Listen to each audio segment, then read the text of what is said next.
इस दशक का आज ये पहला सत्र प्रारंभ हो रहा है। भारत के उज्जवल भविष्य के लिए ये दशक बहुत ही महत्वपूर्ण है और इसलिए प्रारंभ से ही आजादी के दीवानों ने जो सपने देखे थे, उन सपनों को, उन संकल्पों को तेज गति से सिद्ध करने का ये स्वर्णिम अवसर अब देश के पास आया है।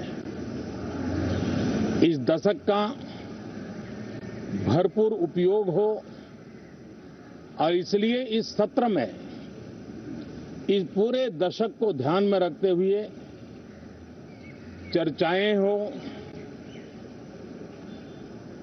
सभी प्रकार के विचारों की प्रस्तुति हो और उत्तम मंथन से उत्तम अमृत प्राप्त हो, ये देश की अपेक्षाएं हैं।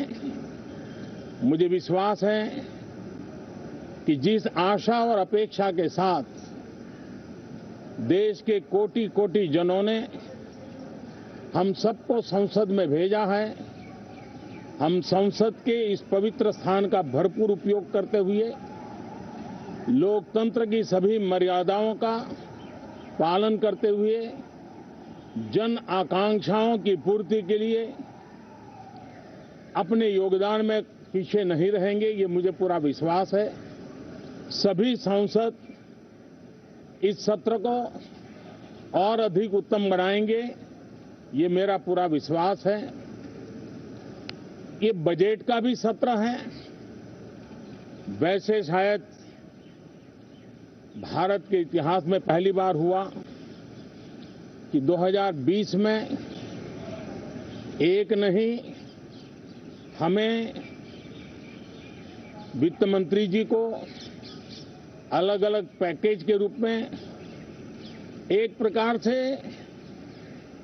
4-5 मिनी बजट देने पड़े।